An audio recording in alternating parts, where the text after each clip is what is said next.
دیکھیں ہم سب مسلمان ہیں، جتنے بھی یہاں لوگ جمعہ پڑھنے کے لیے آئے ہیں ان کو اس میں تو دو رائے ہو نہیں سکتی، جو بھی کلمہ گو ہیں لا الہ الا اللہ محمد الرسول اللہ کے قائل ہیں وہی لوگ آئے ہیں جمعے کی نماز پڑھنے کے لیے۔ تین طرح کے طبقات ہیں، کچھ تو بالکل غیر مسلم ہیں، ان میں اگر بیان ہو تو وہ تو بالکل ہی الگ ہوگا، ان کو تو ہم اسلام کی حقانیت سمجھائیں گے۔ لیکن جو مسلم ہیں ان میں بھی اب دو طرح کے مسلم پیدا ہو گئے ہیں، یعنی پیدا تو نہیں ہوئے، بن گئے ہیں۔ ایک جن کو اسلام پہ اطمینان ہے لیکن عمل نہیں ہو پا رہا ان سے، دوسرے وہ لوگ ہیں جن کو اسلام کے بارے میں اب شکوک و شبہات پیدا ہو گئے ہیں، یقین نہیں ہے، اطمینان نہیں ہے، جس کی وجہ سے ان کی زندگیوں میں اب اسلام پہ مضبوطی سے عمل نہیں ہو رہا۔ اچھا، جو اسلام پہ مضبوطی سے عمل کرنے والے لوگ ہیں ان کو بھی اب بہت ساری چیزوں میں کنفیوژن پیدا ہو گئی ہے کہ پتہ نہیں ہے اسلام کا آرڈر ہے بھی یا نہیں ہے۔ ان تمام موضوعات پہ میں بہت دفعہ بات کر چکا ہوں، آج جو میں چند باتیں آپ کے سامنے کروں گا وہ یہ ہے کہ اگر آپ کو اسلام کے برحق ہونے کا یقین ہے، قرآن کے برحق ہونے کا یقین ہے، محمد صلی اللہ علیہ وسلم کے برحق ہونے کا یقین ہے، تو اسلام کی بیسک تعلیمات ہیں کیا؟ تو وہ نمبر لگا کے وہ بس آپ کی خدمت میں پیش کروں گا اور پھر پتلی گلی سے نکل جاؤں گا انشاءاللہ۔ کینیڈا میں تو چوڑی گلیاں ہی ہیں، کوئی پتلی گلی نظر نہیں آ رہی، لیکن بہرحال دیکھیں اسلام کے جو بنیادی احکام ہیں، جب بھی کوئی غیر مسلم اسلام قبول کرتا ہے تو چند بنیادی احکام نبی صلی اللہ علیہ وسلم نے اس کو بتائے ہیں، تو وہ ہم سب کو فوکس کرنے ہیں، اس میں کسی کا کوئی اختلاف نہیں ہے، کیونکہ ہر مسئلے میں آج ایک اختلاف بھی ڈال دیا گیا ہے۔ آپ جب یوٹیوب پہ جائیں گے ایک اسکالر کیا کہہ رہا ہے، دوسرا اسکالر کیا کہہ رہا ہے، تیسرا اسکالر کیا کہہ رہا ہے، چھوڑ دیں اس کو، چلے گا۔ آپ کے دھوپ پڑ رہی تھی آنکھوں میں؟ اچھا چلیں، مرضی ہے، جب آپ تھک جائیں تو ہٹا دیں، مجھے ویسے دھوپ سے کوئی ٹینشن نہیں ہو رہی، آپ کو ہو سکتی ہے ٹینشن دھوپ سے سوری، ناراض نہ ہو۔ اچھا خیر، تو بیسک تعلیمات تو عزم کریں ہم سب نے ان تعلیمات کو فالو کرنا ہے۔ سب سے پہلے اسلام کا آغاز کس سے ہوتا ہے؟ عقیدہ توحید سے۔ اسلام کی بیس کیا ہے؟ توحید۔ توحید کسے کہتے ہیں اس کو سمجھنے کی ضرورت ہے۔ دیکھیں یہود و نصارہ کی بنیاد بھی توحید تھی، قرآن سے ہمیں پتہ چلتا ہے، تورات سے پتہ چلتا ہے، انجیل سے پتہ چلتا ہے، تمام آسمانی کتابوں سے کہ تمام پیغمبروں نے ہمیں دعوت ایک خدا کی دی ہے۔ تمام آسمانی مذاہب میں دیر از نو گاڈ ایکسیپٹ اللہ۔ سینٹنس آپ نے کمپلیٹ کرنا ہے، جب میں اس کو انکمپلیٹ چھوڑوں گا تو وہ کمپلیٹ آپ نے کرنا ہے۔ ہم جب اسکول میں جاتے تھے ایگزام دینے کے لیے فل ان دا بلینکس ہوتا تھا، اس پہ نمبر ملتے تھے، تو آپ بھی جب بلینک کو فل کریں گے تو میں آپ کو نمبر دوں گا، مطلب دماغ میں نمبر دوں گا کہ آپ پوری توجہ کے ساتھ میری باتوں کو سن رہے ہیں۔ تو اسلام میں جو پہلی بیس ہے، جو پہلی بنیاد ہے، جس کے بغیر اللہ ہمیں اس مسلم ماننے کے لیے، مومن ماننے کے لیے تیار نہیں ہے، وہ بیس کیا ہے؟ عقیدہ توحید۔ تمام مذاہب کی بیس کیا ہے جو آسمانی مذاہب ہیں؟ عقیدہ، اب کمپلیٹ کر لینا، توحید۔ لیکن گڑبڑ کیا ہوئی ہے؟ دیکھیں انسان کی ہمیشہ سے عادت رہی ہے کہ کچھ باتیں ایسی ہوتی ہیں جو مشترکہ ہوتی ہیں، اس پہ کوئی کمپرومائز نہیں ہوتا، لیکن جب انسان خواہشات نفسانیہ کا غلام بنتا ہے، یہاں میں کوشش کروں گا بہت ہلکی اردو استعمال کروں، خواہشات نفسانیہ کا غلام تھوڑی گاڑی ہو گئی ہے، تو اچھا وہ تو آپ تو سمجھتے ہیں نا، سارے نہیں سمجھتے، جو ینگ بیٹھے ہیں وہ کہتے ہیں یہ پتہ نہیں خدودان معدہ میں حالت خانہ جنگی، کیا مطلب ہے اس کا؟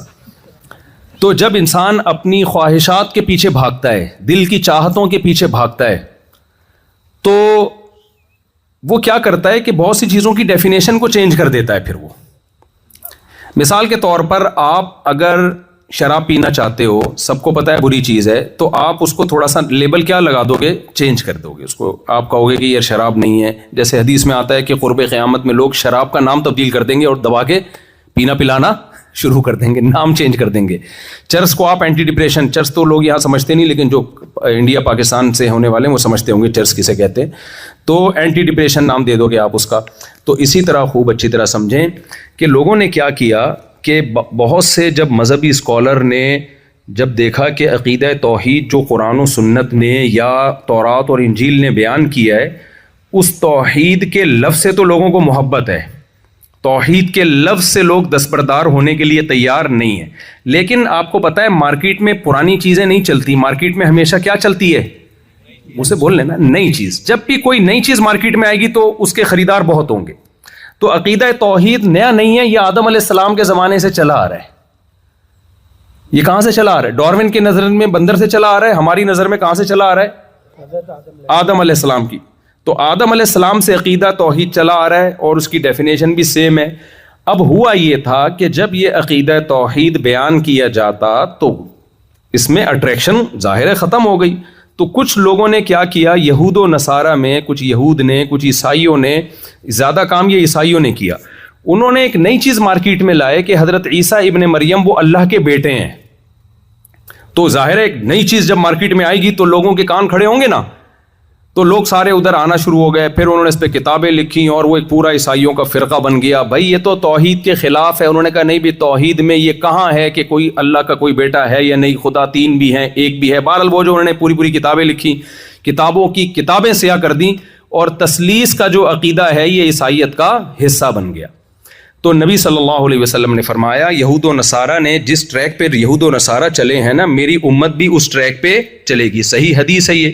فرمایا یہاں تک کہ ان میں سے کوئی اگر کسی گوہ کے بل میں گھسائے تو یہ امت بھی ان کی اتباع میں گوہ کے بل میں گھسے گی. یہ مثال دی ہے کہ انسان کسی بل میں رہ سکتا ہے. بولے نا بھائی, ہم بجلی کے بلوں میں رہ رہے ہیں, ہمارا حوصلہ ہے, لیکن بل جو سانپ بناتا ہے بل, کوئی انسان گھس سکتا ہے اس میں. لیکن آپ صلی اللہ علیہ وسلم نے فرمایا پچھلی امتیں نے اگر کوئی الٹا کام کیا نا تو تم بھی کرو گے. لیکن اس امت میں ایک نبی صلی اللہ علیہ وسلم نے خوشخبری سنا دی کہ پچھلی امتیں پوری گمراہ ہوئی ہیں, میری امت لا تجتمع علی ضلالہ, پوری امت کبھی بھی گمراہی پہ جمع نہیں ہوگی. تو کچھ لوگ غلط ہوں گے تو صحیح لوگ بھی ہمیشہ رہیں گے. تو یہود و نصارہ میں کچھ گڑبڑیں ہوئیں, لیکن وہی گڑبڑیں ہماری امت میں, اس امت مسلمہ میں بھی پیدا ہوئیں, مگر ان گڑبڑوں کے خلاف رد کرنے والے بھی کہاں پیدا ہوئے؟ اسی امت میں. تو وہ گڑبڑیں کیا پیدا ہوئی ہیں؟ جیسے یہود و نصارہ میں عیسائیوں نے خاص طور پر عیسیٰ کو اللہ کا بیٹا بنا کے بھی کہا کہ ہم توحید پرست ہیں. ایسے ہی میرے بھائی مسلمانوں میں بہت سے لوگ ایسے پیدا ہوئے جنہوں نے معبود کا مفہوم ہی لوگوں کے دلوں میں غلط بٹھا دیا اور کہا کہ وہ شرک کرنے کے باوجود کہا کہ ہم ایک خدا کو مانتے ہیں. وہ کیسے گڑبڑ ہوئی ہے؟ پہلی بات انہوں نے کہا کہ دیکھو بھائی, انہوں نے کہا کہ اللہ کے علاوہ بھی مدد طلب کرنا جائز ہے, بازاروں سے بھی مدد مانگ سکتے ہو, نبی سے بھی مدد مانگ سکتے ہو, فرشتوں سے بھی مدد مانگ سکتے ہو. جب اس سے کہا گیا بھائی ایاک نعبد و ایاک نستعین, قرآن تو ہم سے دن میں 5 دفعہ یہ معاہدہ کرواتا ہے, اے اللہ ہم تیری ہی عبادت کرتے ہیں اور ہم تجھ ہی سے مدد طلب کرتے ہیں, تو پھر آپ کسی اور سے مدد کیوں مانگ رہے ہو؟ کیوں کہہ رہے ہو یا علی مدد, یا رسول اللہ مدد, یا غوث آدم مدد, اور مزاروں پہ جا کے سجدے کر کے قبروں کو کیوں پکار رہے ہو آپ؟ تو انہوں نے کہا بھائی ہم خدا کو تو ایک ہی مانتے ہیں. اللہ کتنے ہیں؟ دیر از نو گاڈ ایکسپٹ اللہ. ہم کب کہہ رہے ہیں کہ یہ معبود ہیں, یہ خدا ہیں؟ ہم کب ان کی عبادت کر رہے ہیں؟ تو ان سے کہا جاتا ہے بھائی دعا مانگنا بھی تو ایک عبادت ہی ہے. انہوں نے کہا کس نے کہا؟ کون سی ڈکشنری میں لکھا ہے کہ دعا مانگنا عبادت ہے؟ تو ہم نے کہا بھائی قرآن کہہ رہا ہے وَمَن يَدْعُ مَعَ اللَّهِ إِلَٰهًا آخر, جو اللہ کے علاوہ کسی اور کو پکارے گا اس کا انجام اچھا نہیں ہے. ایاک نعبد و ایاک نستعین, ہم تجھ ہی سے مدد طلب کرتے ہیں. تو یہ تو قرآن بار بار کہہ رہے بھائی عبادت اور مدد کس سے ہوگی؟ بھائی حدیث میں آتا ہے دعا مخ العبادہ, دعا تو عبادت کا جزو اعظم ہے. عبادت کی سب سے بڑی قسم کیا ہے؟ بول لیں نا, دعا ہے. تو دعا عبادت ہی ہے. تو انہوں نے کہا بھائی دعا عبادت جب بنے گی جب ہم اللہ کے علاوہ کو پکاریں یہ سمجھ کے کہ یہ خود ہماری مدد کرتے ہیں. ہم کہتے ہیں کہ ہم ان کو پکاریں گے, اللہ نے ان کو اختیارات دیے ہوئے ہیں. جیسے حکومت اختیارات بانٹتی ہے نا, دیکھو پاکستان میں پانی کا وزیر الگ ہے جس کا کام ہے پانی نہیں دینا, یعنی سوری دینا. گیس کے وزیر, سوئی گیس کے وزیر الگ ہے نا, جو بھی مختلف, مجھے تو وزارتوں کی پوری قسموں کے نام نہیں آتے. گٹر کے ڈھکنوں کے وزیر الگ ہیں. جتنے زیادہ وزیر ہیں اتنے ہی مسائل کھڑے ہوتے ہیں. لیکن خیر یہ تو دنیا میں ہوتا ہے نا. لیکن وہ کہتے ہیں دیکھو بھائی اللہ تعالیٰ نے اپنی طاقت اور قدرت سے پیغمبروں کو بھی کچھ اختیارات دے رکھے ہیں. یہ تو اللہ کے پاس ہے بھائی. اللہ کہتا ہے بھائی میں نے اولاد دینے کا اختیار فلاں کو دے رکھا ہے, میں نے جاب دینے کا اختیار فلاں کو دے رکھا ہے, میں نے فلاں کو اختیار فلاں کو دے رکھا ہے. تو اللہ اگر کسی کو اختیار دے دے تو ہم اللہ کو مانگیں یا اس سے مانگیں تو اس سے کوئی فرق نہیں پڑتا. تو خوب اچھی طرح سمجھ لیں یہ وہی گڑبڑ ہے جو کس نے کی تھی, یہود و نصارہ نے اپنے دین میں کی تھی. اللہ کہتا ہے میں نے اپنے اختیارات کسی کو, منہ سے سینٹینس کمپلیٹ کریں, ٹائم کا مقابلہ سخت ہے, دھوپ میں بیان ہو رہا ہے تو آپ کو ذرا میرا ساتھ دینا پڑے گا, پکا کر کے جا رہا ہوں نا سبق میں. تو اگر توحید ہی ڈھیلی ہے تو پھر آگے تو پروگرام بڑھ گیا, اسلام کا پروگرام شروع سے ہی کیا ہو گیا, برباد ہو گیا. تو عقیدہ توحید